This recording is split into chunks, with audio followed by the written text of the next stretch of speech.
aussi bien soigné qu'aujourd'hui. Le président du SAMU, François Braun, donc sur France Info. Et c'est un avis que vous ne partagez pas du tout, Grégory Allione. Bonjour à vous. Oui, bonjour. Vous qui présidez la Fédération nationale des sapeurs-pompiers de France, vous allez nous expliquer pourquoi, bien sûr. Ce numéro unique, le 112, vous estimez, vous, qu'il simplifierait les choses, c'est ça? Pour quelle raison? Oui, bonjour. Non, nous ne partageons pas totalement, puisque aujourd'hui, en fait, c'est aujourd'hui qu'il y a de la perte de temps. Parce que lorsque vous appelez le SAMU, il va rechercher une ambulance et très régulièrement, il va revenir vers les pompiers pour nous solliciter une demi-heure après. Et souvent, c'est ce que l'on appelle la carence. Ça, c'est le premier point. Et lorsque vous appelez les pompiers pour une intervention de secours chez vous, nous sommes obligés d'appeler le SAMU pour qu'il nous autorise finalement à partir à un moment donné lorsqu'il aura décidé. Donc la perte de temps, c'est aujourd'hui.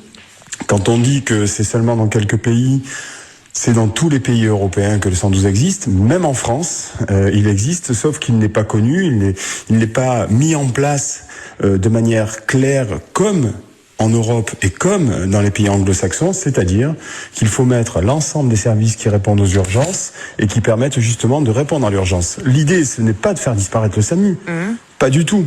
Le sujet, c'est de mettre les gens qui travaillent au SAMU, les sapeurs-pompiers, les policiers, les gendarmes, à répondre à l'urgence dès l'instant où vous en avez besoin. Donc l'idée, c'est pas de faire disparaître les gens, c'est au contraire de les mettre ensemble pour travailler. Mais le 112, géré par les pompiers, effectivement, c'est le chiffre à composer dès aujourd'hui pour une urgence dans plusieurs pays d'Europe, dans quasiment tous les pays de l'Union.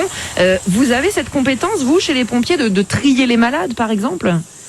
Mais le sujet, c'est pas encore une fois de donner la compétence aux seuls pompiers. Le sujet, c'est de se mettre tout le monde autour d'une table à répondre aux urgences de nos concitoyens.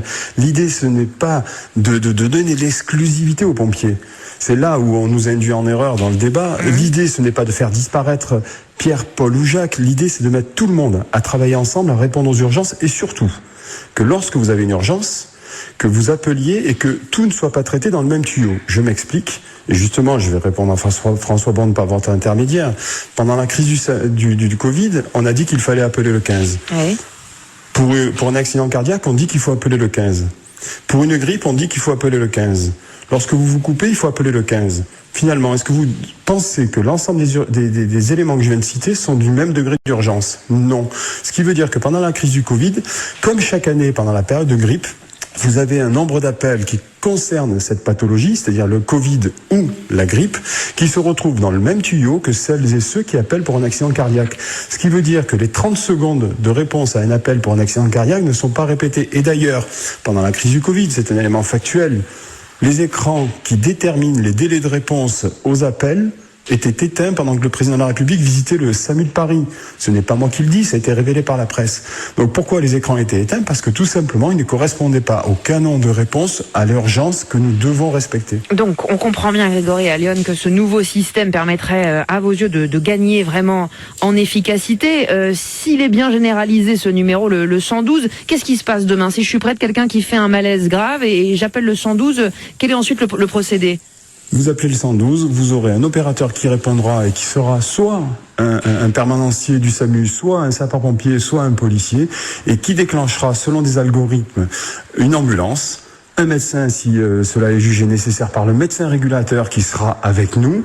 Et si jamais vous êtes dans un environnement hostile parce que il y a une manifestation, peut-être que vous aurez la police qui sécurisera l'opération. Et ce système-là fonctionne dans tous les pays européens, fonctionne dans tous les pays anglo-saxons. Il n'y a qu'en France que nous avons ce florilège, je dis bien ce florilège de numéros, que vous soyez en terre, en mer, vous avez toujours un numéro spécifique. Aujourd'hui, ce que nous souhaitons faire, ce que les députés souhaitent faire, ce que les sénateurs ont demandé, est-ce qu'un certain nombre d'élus de terrain, des maires, des présidents d'intercommunalité, des présidents de conseils départementaux souhaitent, c'est faire des centres départementaux d'appel d'urgence pour répondre à l'urgence et séparer finalement le soin. Quand vous avez votre enfant qui a un mal à la tête, une rage de dents ou quoi que ce soit, qui a besoin de la médecine libérale, c'est ce service d'accès aux soins que le ministre souhaite mettre en place, le ministre Véran, et que Madame Buzyn avait annoncé. Il faut le mettre en place, mais le mettre de manière concomitante et concordante avec ce système des urgences. D'un côté l'urgence, de l'autre côté le soin non urgent, et tout cela avec une perméabilité et permettant justement que si votre pathologie, votre mal de tête dégénère en urgence, il puisse y avoir un vecteur, une ambulance, un hélicoptère qui puisse être déclenché. Oui, et pour tout cela, donc un numéro unique, le 112, un texte de loi toujours en cours d'étude au Parlement. On comprend bien que vous y êtes en tout cas très favorable. Grégory Allione, merci beaucoup, président de la Fédération nationale des sapeurs-pompiers. C'est mon boulot avec Digipost de la Poste, la solution de dématérialisation.